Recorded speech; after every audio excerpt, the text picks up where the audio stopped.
Constructors पे आज काम स्टार्ट करेंगे। कंस्ट्रक्टर बेसिकली फंक्शंस होते हैं, ऐसे फंक्शंस जिनका नेम क्लास नेम से मिलता जुलता हो। कंस्ट्रक्टर्स का फायदा ये होता है कि कंस्ट्रक्टर्स को कॉल करना नहीं पड़ता।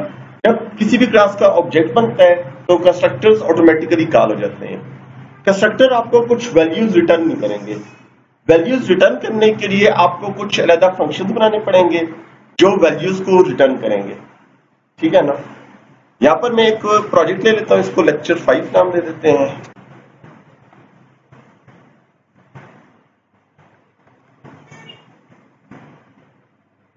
और ओके कर दिया। सबसे पहले क्लास में ऐड करूंगा, उस क्लास के अंदर कंस्ट्रक्टर्स डिफाइन करते हैं। कंस्ट्रक्टर्स के अंदर पैरामीटर्स भी हो सकते हैं और विदाउट पैरामीटर्स भी हो सकते हैं। इसके अलावा जब आप कंस्ट्रक्टर्स बनाते हैं तो उसमें आपने रिटर्न टाइप मेंशन नहीं करनी, आपने सिर्फ और सिर्फ एक्सेस स्पेसिफायर बताना होगा। इसके अंदर राइट क्लिक, ऐड, और ऐड के बाद क्लास, और क्लास को मैं नाम दे देता हूं सम। ओके कर लें। अब ये जो क्लास है, इस क्लास के अंदर पब्लिक सम ब्रैकेट ओपन ब्रैकेट क्लोज और ब्लॉक बना लिया। अब ये कौन सा कंस्ट्रक्टर है? पब्लिक। और डिफॉल्ट कंस्ट्रक्टर है, जिसके अंदर कोई पैरामीटर्स ना हो तो उसको डिफॉल्ट कंस्ट्रक्टर कहते हैं। यहां पर एक प्राइवेट स्ट्रिंग, इसको मैंने वेलकम नाम दे दिया। जब ये कंस्ट्रक्टर कॉल होगा तो क्या काम करेगा? यहां पर मैं लिखता हूं वेलकम इज इक्वल टू, इसके अंदर डिफॉल्ट कंस्ट्रक्टर इज कॉल्ड।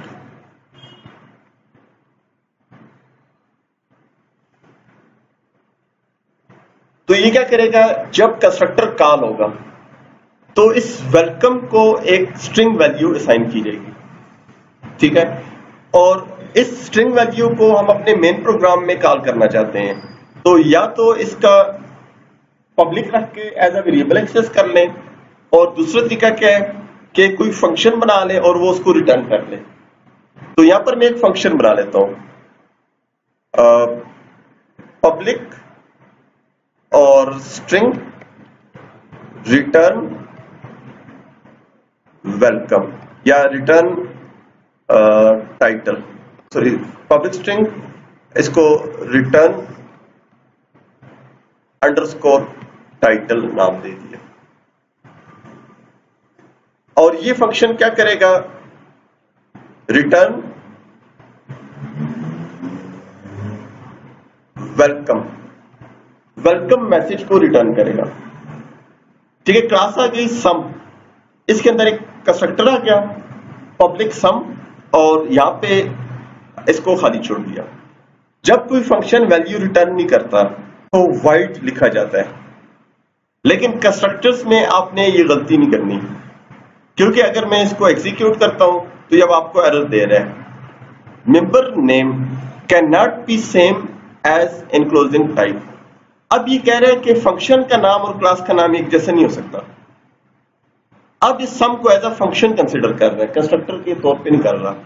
जब मैं वाइड हटाऊंगा तो फिर ये चलेगा।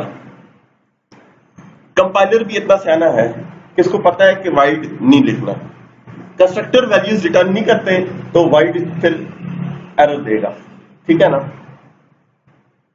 तो इसलिए वाइड नहीं लिखना आपने किसी भी लैंग्वेज में। अगर आप सी में भी काम करें, जावा में भी काम करें, तो कंस्ट्रक्टर्स के साथ रिटर्न टाइप नहीं लिखनी। हालांकि आप पढ़ते हैं कि कोई फंक्शन अगर वैल्यू रिटर्न ना करे तो वाइड लिखते हैं, लेकिन कंस्ट्रक्टर्स में ये रूल अप्लाई नहीं होगा। पेज ओपन हो गया, इस पेज के ऊपर डबल क्लिक कर लिया, इसका लोड इवेंट, फंक्शन का क्या नाम है? सम। ओबीजे इसका ऑब्जेक्ट आ गया, is equal to new sum, और फिर this dot text is equal to OBJ dot return title. Return title function है, और रिटर्न टाइटल क्या करेगा? स्ट्रिंग वैल्यू को रिटर्न करेगा और वो टेक्स्ट बॉक्स में डिस्प्ले हो जाएगी, सॉरी टाइटल में डिस्प्ले हो जाएगी। अगर आप वेरिएबल को एक्सेस करना चाहें तो आपको ये फंक्शन बनाना नहीं पड़ेगा। इस फंक्शन को मैंने कमेंट कर दिया, इधर मैं पब्लिक वेरिएबल रख लेता हूं और इधर हम क्या लिखेंगे, यहाँ पे लोड इवेंट के अंदर obj.welcome। तो फिर आप उसको डायरेक्ट कॉल कर सकते हैं वेरिएबल को। डिफॉल्ट कंस्ट्रक्टर कॉल हो रहा है इधर जब पेज लोड हो रहा है, और फंक्शन अगर यूज करना चाहें तो फंक्शन भी यूज हो सकता है। अब वेलकम को एक्सेस नहीं कर रहा क्योंकि वेलकम जो है प्राइवेट मेंबर है। obj.returnTitle, कल भी बताया था कि आप किसी भी क्लास के प्राइवेट मेंबर्स को एक्सेस कर सकते हैं बाय यूजिंग पब्लिक मेंबर्स या पब्लिक फंक्शंस। पब्लिक फंक्शंस को भी यूज कर सकते हैं, पब्लिक मेंबर्स को भी कर सकते हैं। अब पब्लिक मेंबर्स को कैसे करेंगे, मैं एक पब्लिक स्ट्रिंग डिफाइन कर लेता हूं, welcome1। अब ये फंक्शन क्या करेगा, welcome1 को वेलकम असाइन कर देगा, फिर मैं welcome1 को कॉल कर लेता हूं। तो आप किसी भी प्राइवेट मेंबर को या प्रोटेक्टेड मेंबर्स को पब्लिक मेंबर्स के थ्रू या पब्लिक फंक्शंस के थ्रू एक्सेस कर सकते हैं। अब डिफॉल्ट कंस्ट्रक्टर में कोई क्वेश्चन तो पूछना नहीं है ना। इसके बाद मैं यहां पे एक और कंस्ट्रक्टर बना लेता हूं, इसमें पब्लिक और पब्लिक के बाद सम, इंट a और इंट b। a और b दो वैल्यूज हैं जिनको ये प्लस करेगा। स्ट्रिंग्स को प्लस कर सकते हैं, स्ट्रिंग्स प्लस होती है जी स्ट्रिंग्स भी प्लस होती हैं, ठीक है ना। लेकिन हाँ a plus B, a plus A कर सकते हैं। तो स्ट्रिंग्स को प्लस कर दूं आज, आंसर सही है क्या ना, ठीक है। चलिए आज स्ट्रिंग्स को प्लस करते हैं, ठीक है। स्ट्रिंग्स को प्लस कैसे किया जाता है, यहां पर मैं डिफाइन करता हूं string a comma string b। इनका जो रिजल्ट है वो भी स्ट्रिंग के अंदर स्टोर होगा। यहां पर मैं एक स्ट्रिंग बना लेता हूं, प्राइवेट स्ट्रिंग, इसको मैंने c नाम दे दिया। यहां पर क्या होगा, c is equal to a plus b। a और b आपस में प्लस होंगे और रिटर्न होंगे, ठीक है। एज अ स्ट्रिंग प्लस करना है, रिजल्ट भी आपने इनका स्ट्रिंग में रखना होगा। अब यहां पे लेबल ले लिया और टेक्स्ट बॉक्स, ठीक है। आज आप नई भी चीज समझेंगे कि स्ट्रिंग्स भी प्लस होती हैं। आंसर सही देगा। एक और एक कितना होता है, एक और एक 11 होता है, ठीक है। आज प्रूफ करेंगे, एक और एक 11 होता है। यहां पर हमारे पास आ जाएगा फर्स्ट स्ट्रिंग,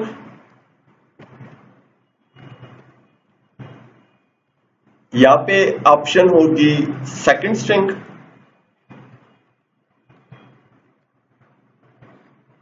यहां पे होगा रिजल्ट। ऑपरेटर ओवरलोडिंग क्या चीज है या क्यों करते हैं ऑपरेटर ओवरलोडिंग?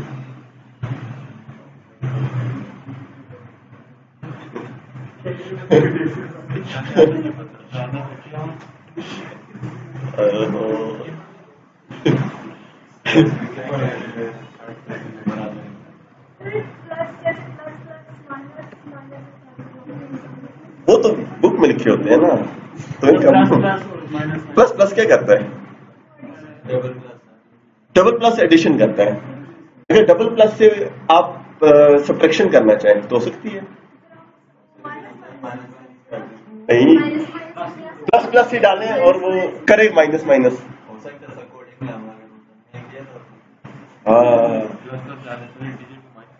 कोडिंग चेंज कर देना, अगर बटन पे उसके प्लस नहीं नहीं, ऑपरेटर आप डालो माइनस ही, ऑपरेटर प्लस डालो करे माइनस। सर जो आपके इंटीजर है उन्हें माइनस क्या चीज, नहीं, ये तो आप वो कह रहे हैं ना, फ्रंट एंड पे हम क्या करें, लेबल में प्लस लिखें, पीछे माइनस डाल दें। ये तो आप डिलीवरी कर रहे हैं ना।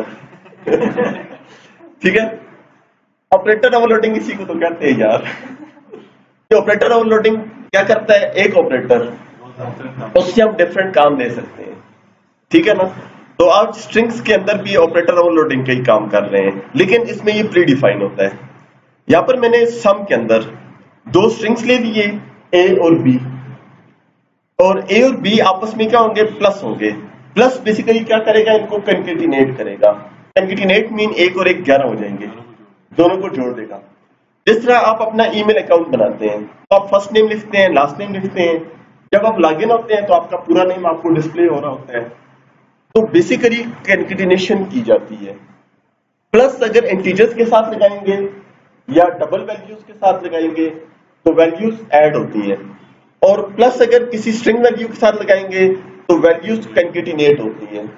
प्लस कितने काम कर रहा है, दो काम, ऐड भी कर रहा है और कंकेटिनेट भी कर रहा है।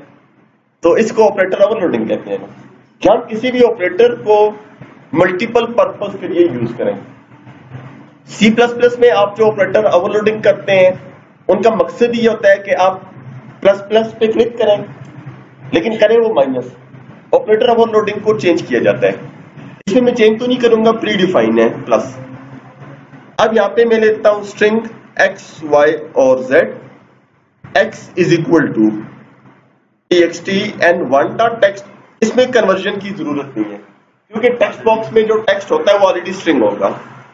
फिर y is equal to txt and 2.text, ये भी ऑलरेडी स्ट्रिंग में है, कन्वर्जन की जरूरत नहीं है, फिर भी कोई एरर नहीं आएगा। ठीक है, ऑलरेडी स्ट्रिंग है, स्ट्रिंग में कन्वर्ट हो जाएगा, एरर कोई नहीं देगा आपको। अब इसके बाद फंक्शन का नाम, क्लास का नाम क्या था, सम। ओबीजे इसका ऑब्जेक्ट आ गया, इज इक्वल टू न्यू और फिर सम। अब इधर कोई वैल्यू देंगे या नहीं, वैल्यू देंगे। अगर वैल्यू न दें तो डिफॉल्ट कंस्ट्रक्टर कॉल होगा। अब इसको यहां पर पैरामीटर्स देने हैं, तो पैरामीटर्स यहां पे असाइन हो रहे हैं। सम क्लास का नाम आ गया, ओबीजे ऑब्जेक्ट आ गया, इज इक्वल टू न्यू, और न्यू के बाद फिर सम, और सम जो है यहां पे x और y दो पैरामीटर्स आ गए। अब इस वैल्यू को रिटर्न भी करना है। रिटर्न की बजाय मैं क्या कर लेता हूं, इसमें ये जो क्लास थी इसको पब्लिक रख लेते हैं। इसमें रिटर्न फंक्शन यूज किया है और इसके अंदर डायरेक्ट वेरिएबल एक्सेस कर लेते हैं, तो आपके दोनों पॉइंट्स इसमें क्लियर हो जाएंगे। अब इसके बाद z is equal to obj.c और फिर txt result.text is equal to c, sorry z। Already string है, कन्वर्जन की जरूरत नहीं है। एग्जीक्यूट कर लें इसको। फर्स्ट स्ट्रिंग है, यहां पर मैं लिखता हूं अदील, लिख लेता हूं, इधर मैं लिख लेता हूं अहमद। अब ओके कर लें तो अदील अहमद बन जाएगा। ठीक है, स्पेस मैंने खुद नहीं डाली। अब इधर 1 लिखें, इधर भी 1 लिखें, तो 1 और 1 11 बन जाएंगे। अच्छा, स्पेस बीच में अगर डालना चाहते हैं तो क्या करेंगे आप, यहाँ पे कंकेटिनेशन में ए आ गया, फिर इधर प्लस, फिर प्लस के दरमियान डबल कोट्स, डबल कोट्स में स्पेस, फिर दूसरी तरफ भी डबल कोट्स। अब दोनों तरफ कंकेटिनेशन होगी। ये प्लस इस स्ट्रिंग के साथ इसको जोड़ रहा है और ये प्लस दूसरी साइड से कंकेटिनेट हो जाएगा। अब इसमें अगर आप लिखते हैं अदील, लिख लेते हैं, इधर नेम लिख लेते हैं, तो अब ये नाम के अंदर स्पेस भी देगा आपको। तो स्पेस जो है वो दरमियान में कंकेटिनेट कर दी है यहाँ पे। क्या मैथ वाला आंसर नहीं देगा ना। ठीक है, अब स्ट्रिंग के साथ अगर प्लस डालेंगे तो आपके पास इंटीजर वैल्यूज कंकेटिनेशन करते हैं। ठीक है, आज का हमारा टॉपिक की एक और हमने चीज देख ली, ऑपरेटर ओवरलोडिंग। स्ट्रिंग्स के साथ जब बनाएंगे इसके ऑटोमेटा में नंबर अच्छे होंगे ना। अच्छा, अब इसमें ये तो आप प्रूफ करते हैं तो दे लेना सर आपको, एक और एक 11 बोलते हैं ना सर। ठीक है, जब आप प्लस स्ट्रिंग्स के साथ प्लस डालेंगे तो उस वक्त आपको ऑपरेटर्स कैनकेटिनेट करके देगा। और अगर आप स्ट्रिंग्स के साथ डालेंगे, सॉरी स्ट्रिंग्स के साथ कैनकेटिनेट, इंटीजर्स के साथ प्लस करेगा। अच्छा, आपका टास्क क्या है? कोई कंस्ट्रक्टर्स नहीं बनाने, कोई चीज नहीं बनानी। करना आपने यह है कि आपने एक सिंपल फॉर्म लेना है, फर्स्ट स्ट्रिंग, सेकंड स्ट्रिंग, लेकिन लिखने नंबर है। मैं इधर लिखता हूं 15, इधर मैं लिखता हूं 3। जब मैं प्लस करूं तो ये 18 आंसर लेके आए। 18 आए। नहीं नहीं, लेने आपने स्ट्रिंग्स हैं, वेरिएबल आपने स्ट्रिंग्स में रखने हैं। हाँ, आंसर प्लस में होना चाहिए, कन्वर्जन करनी पड़ेगी। क्या चीज? नहीं नहीं, प्लस वाला ऐड हो जाए।